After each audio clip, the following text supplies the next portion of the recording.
Kami tim pelaksana hibah pendanaan DPPM 2025 Pemberdayaan Kemitraan Masyarakat Universitas Nusa Mandiri dengan mitra sahabat GTI mengucapkan terima kasih kepada Dikti Saintek. Jadi sarjana Nusa Mandiri.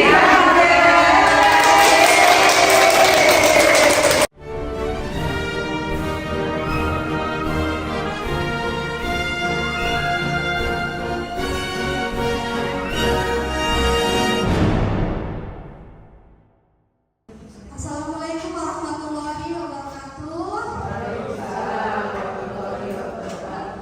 Selamat pagi semuanya yang cantik-cantik. Ya. Alhamdulillahirobbilalamin.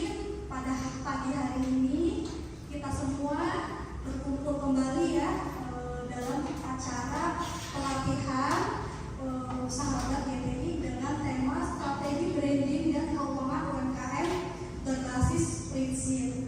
Sebelumnya ibu-ibu di sini sudah mengikuti kegiatan PKM kan ya? Waktu bulan Maret ya, atau April gitu ya. Tentang waktu itu belajar menggunakan blog atau membuat blog ya.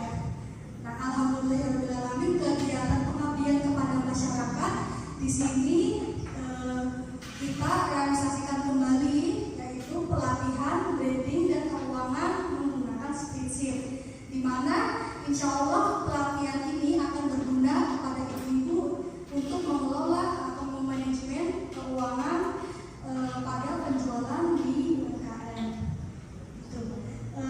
Tidak lama-lama di sini kami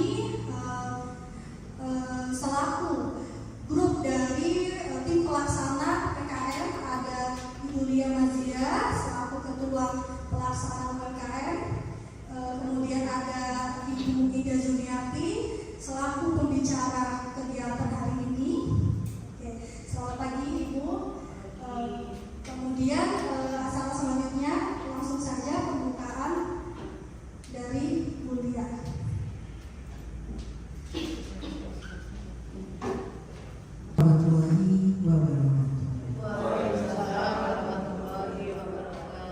Alhamdulillah, puji serta syukur kita panjatkan kehadiran Allah Subhanahu wa Ta'ala, sehingga di pagi hari ini tanggal 23 Juli 2025 kita masih diberikan kesehatan dan kemudahan untuk sampai di ruangan 504 di kampus tercinta kita Universitas Nusa Mandiri. Adapun tujuan daripada Bapak ibu-ibu ya yang hadir di sini, ibu-ibu hadir kembali di ruangan ini guna merealisasikan gitu ya program dari pemerintah dalam hal pemberdayaan kemitraan masyarakat melalui program hibah pendanaan DPPM 2025 dengan tema pelatihan.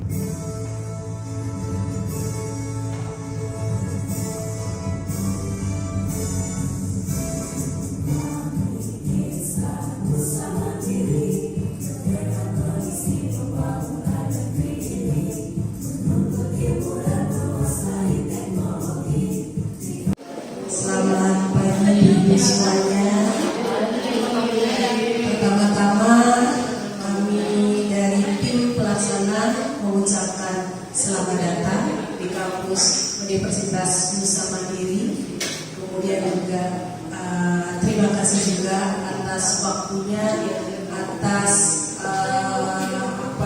perjuangannya untuk bisa sampai ke sini, yang mana ibu-ibu semua pasti mempunyai niat gitu ya untuk bisa mengikuti kegiatan pelatihan ini dan bisa memperoleh manfaat dari kegiatan hari ini. Jadi sebagai informasi tadi sudah disampaikan oleh Ibu Dia bahwa kegiatan hari ini merupakan kegiatan yang pertama untuk serangkaian kegiatan dari kegiatan pengabdian kepada masyarakat, serta nanti ada pendampingan yang akan dilakukan untuk mitra dari sahabat GTI. Perkenalkan dulu, saya Ida Sujarti di sini yang insya Allah hari ini nanti sampai dengan selesai akan kita sharing terkait dengan penyusunan laporan keuangan.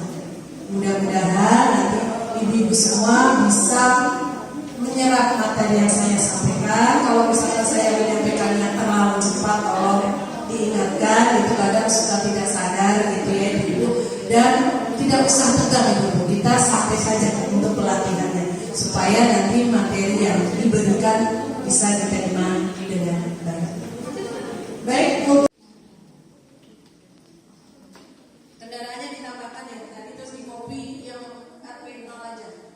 Kendaraan disisipkan di sini. Tadi belum ada. Di angka tetap papan kartu kendaraan. Ada grup ya, namanya grupnya apa?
Nah, ada kas piutang 20 juta, ada tabungan 10 juta, kemudian ada bawah kendaraan operasional sebesar 20 juta.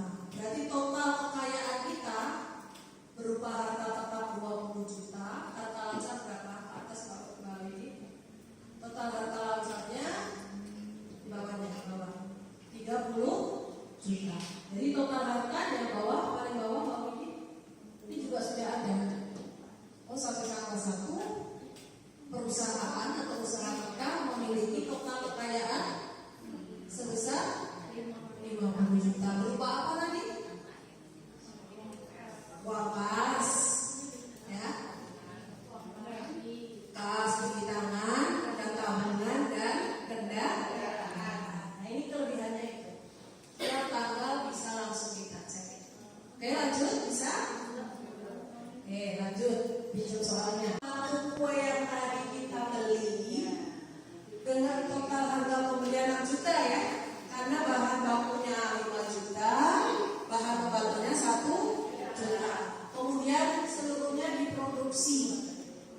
diproduksi menghasilkan kue kering sebagai berikut. Ada nastar keju premium kemasan 250 gram sebanyak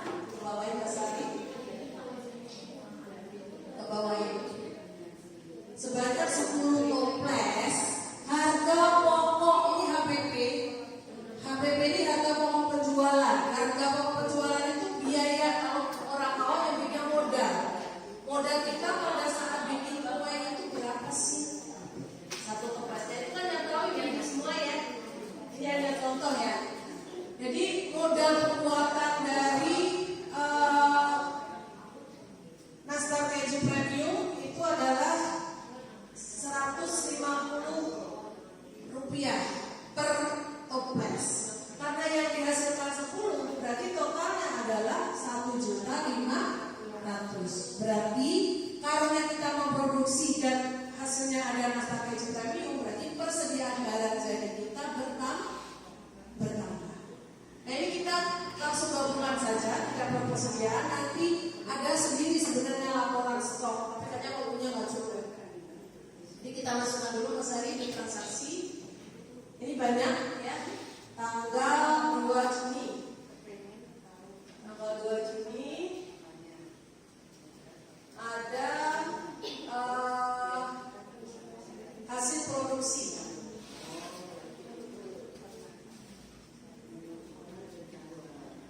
Jadi kalau hasil produksi yang didebet adalah persediaan barang jadi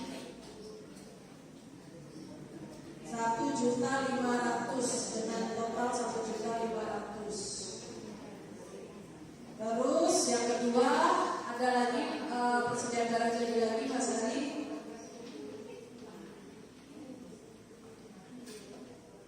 Dari daftar keju 750.000, nanti kreditnya nanti aja 750.000. Terus yang ketiga lagi persediaan 1.500.000. Kemudian yang kelima persediaan barang jadi 500.000. Persediaan barang jadi 500.000. Terus yang keenam persediaan barang jadi 200.000. 7 persediaan barang jadi 600.000. 8 nanti setelah ini 8 setelah saya menjelaskan silakan praktekkan. 8 persediaan barang jadi 250. 9 persediaan barang jadi 450. Coba dihitung Mas Ari, ada 9. 1, 2, 3, 4, 5, 6, 7, 8, 9 ya. Ya, yang dikredit HPP. HPP, harga pokok penjualan. Nah itu. Nah kreditnya jumlahkan Mas Ari sama dengan sum dari bawah sampai yang tadi. Dari ini sampai terakhir. Enter. Berapa totalnya? Berarti persediaan kita bertambah sebesar 6 juta rupiah. Dibalikin lagi ke atas.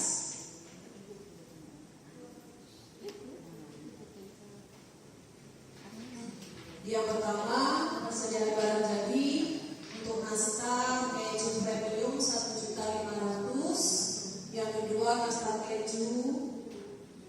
Pertanyaannya, Jawab sebisanya aja, nggak apa-apa. oke, 3, 2, 1, silakan.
misalkan harus ada investasi ya, berupa misalkan uang tunai. Misalkan berapa ibu investasinya? 5 juta. Nah ini dalam akuntansi kalau ada kegiatan investasi berarti kas perusahaan bertambah kan? Ya, berarti kasnya muncul rekening kas di tangan misalkan berupa uang tunai bukan berupa tabungan. Kalau berupa tabungan nanti yang bertambah adalah kas di bank. Kas tambah berapa? 5 juta ya. Kas ini digunakan untuk apa ibu? Investasi apa tadi namanya? Investasi itu modal ini. Berarti modal. Ini contoh kenapa modal kalau bertambah di kredit. Yang poin 3. Di modalnya nanti dicatat di sela kredit yang debit adalah kas. Contoh yang lain, misalkan kenapa bertambah di kredit utang ya? Utang bertambah kredit. Misalkan ibu-ibu memperoleh pinjaman dari bank, dari BCA misalkan 2 juta, utang ibu bertambah kan ya? Tapi uang ibu juga bertambah. Kalau uang bertambah itu selalu di debit. Saya memahaminya gitu supaya gampang. Oh saya dapat pinjaman, uang saya tambah, uang usaha saya tambah. Berarti kas saya debit. Uang ini dapat dari mana tadi? Pinjamannya. Pinjaman itu apa namanya? Utang.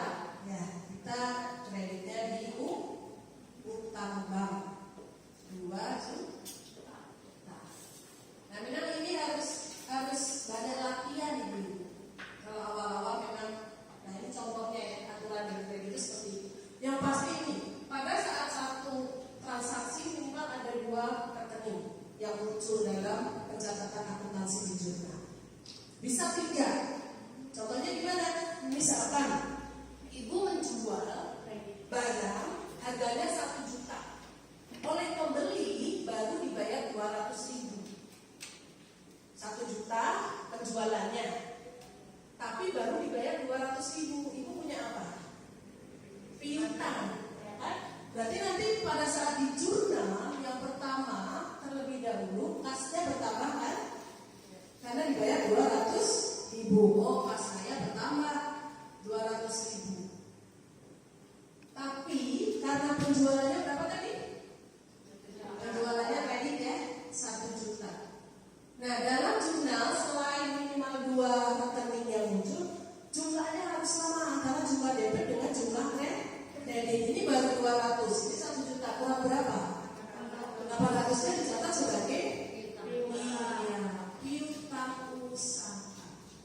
Gitu ya, ibunya. Berapa? Jadi ini satu transaksi mempengaruhi 3 akun, 3 rekening. Ada kas, ada piutang, ada penjualan. Dan nanti lebih pahamnya lagi setelah kita praktek. Saya beri nama sesuai mitranya UMKM Sahabat GTI akan melalui usaha produksi kue kering dengan data transaksi selama bulan Juni 2025 sebagai berikut.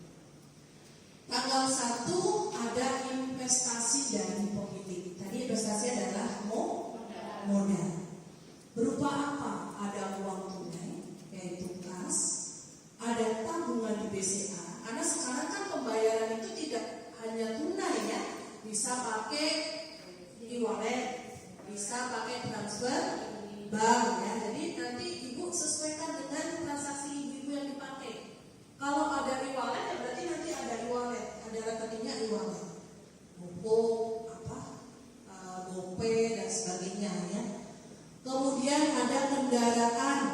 Nah ini nilainya. Uang tunai 20 juta, tabungan di BCA 10 juta, dan kendaraan 20 juta. Nah semuanya ini berupa investasi. Berarti rekeningnya kita buka di Google Sheet ya. Langsung tabungan kita bertambah ya, karena ada investasi berupa 10 juta misalnya. Investasi ya, 10 juta. Oke. Kemudian yang ketiga, kendaraan. Kendaraan, investasi ya, investasi kendaraan. Di mananya atas ya? Kita bikin manual, kasnya 20, kas di tangan 20, kas di bak 10, sama kendaraan di pak tetap ke atas, kata tetap. Nah, apa saja di bawah kendaraan. Hah? Belum masuk, nanti ditambahkan dulu. Kalau belum masuk ini bisa diedit ya, ibu-ibu. Tidak apa-apa. Nah, ini bisa ditambahkan di sini. Menambahkan tapi yang didebet peralatan usaha, kasnya di kredit tanggal 1 lagi Mas Hari. Nah, situ double klik biar muncul. Cuma 1 Juni Mas Hari. Nah, pembelian tunai, pembelian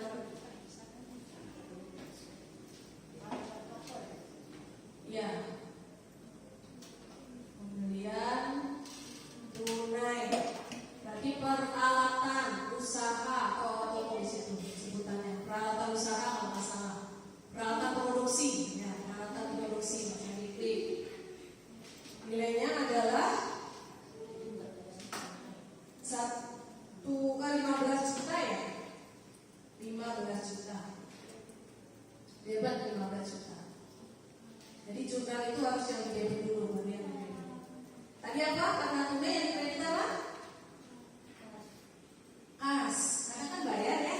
Berarti kas kita berkurang, tapi kasnya kas di tangan. Di kredit 15 juta. Beli peralatan produksinya bertambah, peralatan produksinya didebit. Karena membeli secara tunai, kas di tangan kita berkurang, kasnya di kredit.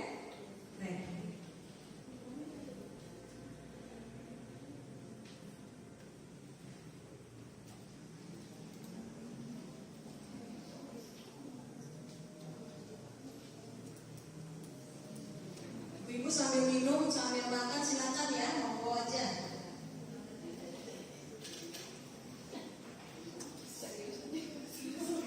Serius belajarnya dan memberi beasiswa.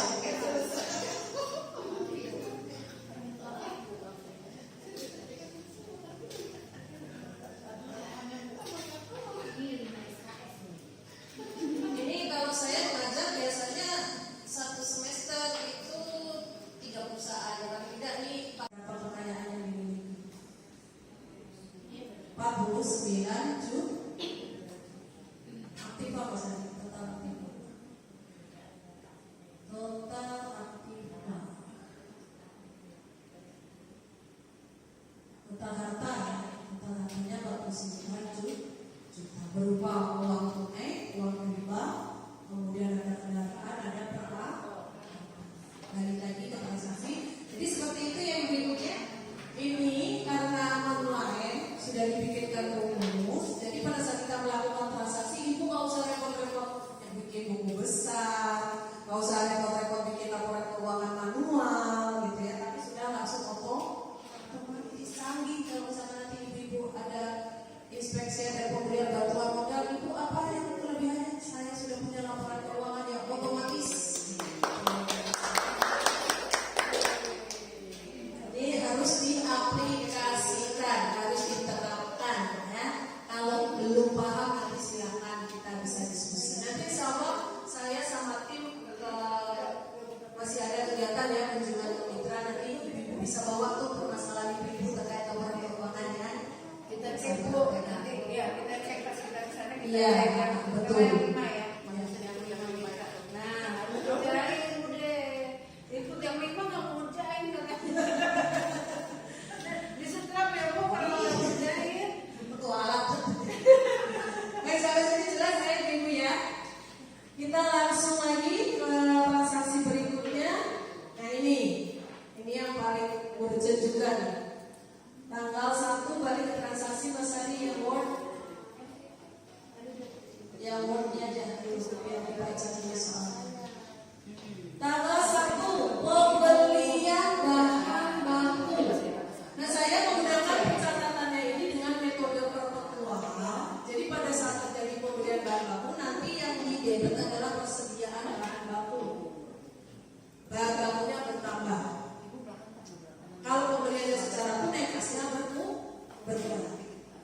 persediaan bahan bakunya di debit, kasnya di kredit. Kalau ibu belinya secara kredit, persediaan bahan baku bertambah di debit, utang ibu di kredit. Walaupun bertambah, tapi utangnya di kredit, dicatat di sebelah. Jadi kalau utang bertambah itu dicatat di sebelah debit. Nah, karena pembelian bahan baku secara tunai melalui transfer BCA, berarti persediaan bahan bakunya di debit, kas di bank BCA berkurang. Kita masukkan dulu Mas Ari ke transaksi tadi. Nomor 1, pembelian bahan baku. Saatnya kalian nilainya. Kopi atas tadi kan belum muncul ya kendaraan karena saya belum menuliskan di sini.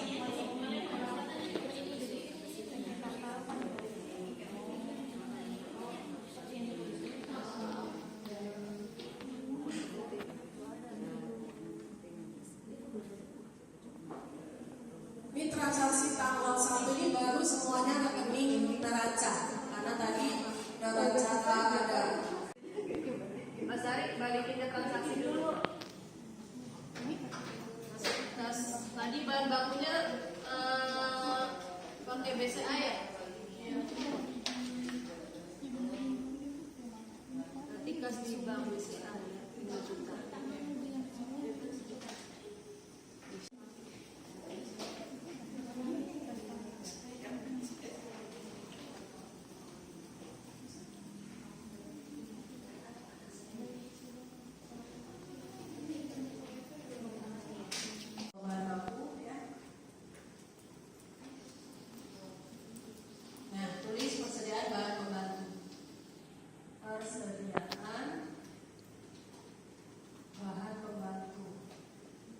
Kopi dari yang rupiahnya kalau tadi kopi Ctrl C geser ke persediaan bahan akan muncul di situ 1 juta sesuai dengan yang ditransaksi. Sama seperti tadi waktu penambahan apa tadi yang awal ya? Persediaan bahan pembantu. Yang awal tadi apa?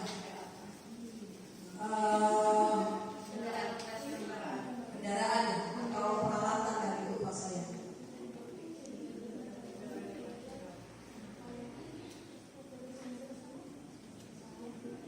Oke ya, udah dikopikan yang lain, tolong dibantu.